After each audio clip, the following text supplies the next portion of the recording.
Perkenalkan, nama saya Albertus Puspa Prasetyo dengan NIM 2211344084. Nah, di sini saya akan menjelaskan tentang IPA inovatif, metode discovery learning. Nah, di sini saya mengambil materi sumber energi dan kegunaannya. Itu di fase A dari kelas 2.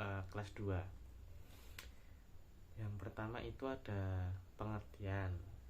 Nah, pengertiannya discovery learning adalah sebuah pendekatan belajar yang aktif dan langsung yang diperkenalkan oleh Jerome Bruner pada dekade 1960-an.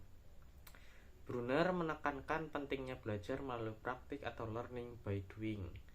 Dalam metode ini, peserta didik secara aktif terlibat dalam proses belajar, bukan hanya menerima pengetahuan secara pasif. Pendekatan pembelajaran penemuan ini mencerminkan pendekatan instruksional yang luas dalam mengembangkan pembelajaran berbasis konstruktif di lingkungan pendidikan formal. Kemudian yang kedua ada karakteristik. Karakteristiknya berikut adalah peserta didik harus menggunakan pendekatan induktif untuk menghasilkan unit dan struktur pengetahuan abstrak seperti konsep dan aturan berdasarkan materi pembelajaran yang non-abstrak. Nah, untuk lebih lanjutnya, pembelajaran ini merupakan proses di mana peserta didik memahami konsep, arti, dan hubungan melalui proses intuitif untuk mencapai suatu kesimpulan. Penemuan terjadi ketika peserta didik terlibat secara aktif dalam penemuan dalam menggunakan proses mentalnya untuk menemukan konsep dan prinsip tertentu. Penemuan ini dilakukan melalui berbagai kegiatan seperti observasi, klasifikasi, pengukuran, prediksi, penentuan, dan inversi. Proses ini dikenal sebagai proses kognitif atau proses mental dalam mengasimilasi konsep dan prinsip dalam pikiran.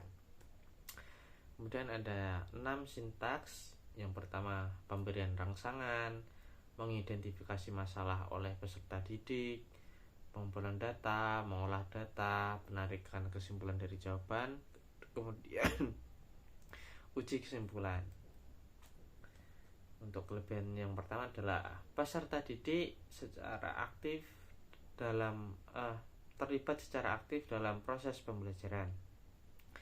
Peserta didik memperoleh keterampilan dan strategi baru dalam proses pembelajaran. Metode ini mendorong kemandirian peserta didik dalam belajar. Yang keempat, metode ini mendukung kolaborasi dan peningkatan kerja kelompok. Untuk kekurangannya ada 3, yaitu menghabiskan banyak waktu, kemampuan berpikir rasional siswa masih terbatas bagi beberapa individu. Yang terakhir, tidak semua siswa dapat menyesuaikan diri dengan pendekatan ini dalam pembelajaran. Dan kaitannya model discovery learning dengan keterampilan proses dan keterampilan berpikir kritis.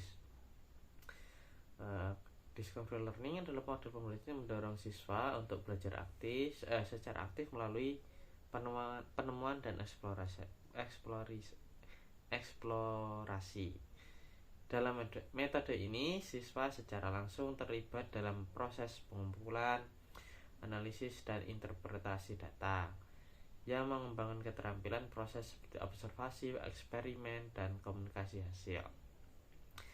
Selain itu, discovery learning ini memfasilitasi pengembangan keterampilan berpikir kritis, termasuk pengajuan pertanyaan kritis, analisis, dan evaluasi informasi, pemecahan masalah, dan refleksi. Dengan demikian, discovery learning mengintegrasikan keterampilan proses dan berpikir kritis, membantu siswa menjadi pembelajar yang mandiri dan reflektif dalam menghadapi masalah nyata dan situasi yang kompleks. Kemudian ada implikasinya dalam pembelajaran IPA SD fase A. Menurut saya ini menggunakan model pembelajaran discovery learning dapat meningkatkan hasil belajar siswa dari aspek kognitif.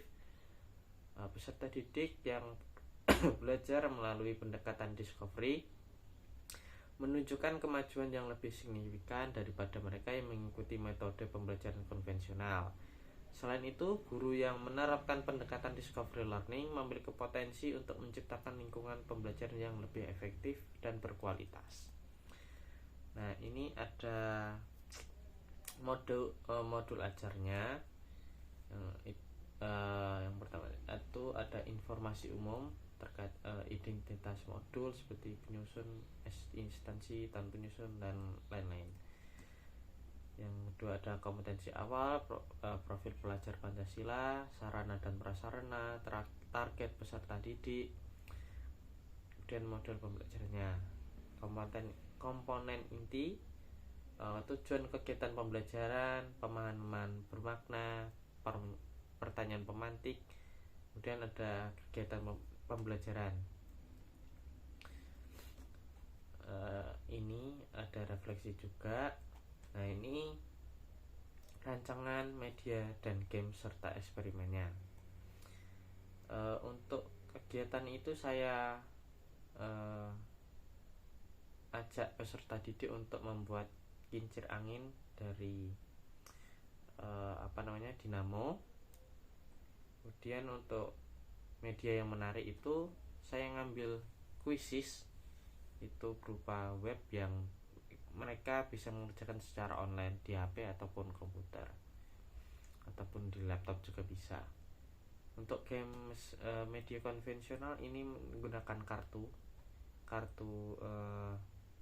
5 jenis energi terbarukan: matahari, geotermal, angin, air, dan biomasa.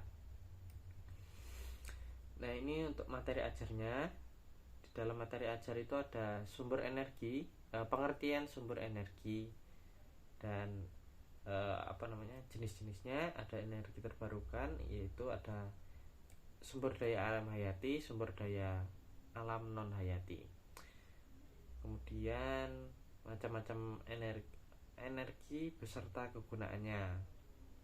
Nah, ini ada soal pilihan ganda, ada 10 sesuai dengan 3 tujuan tujuan peserta didik.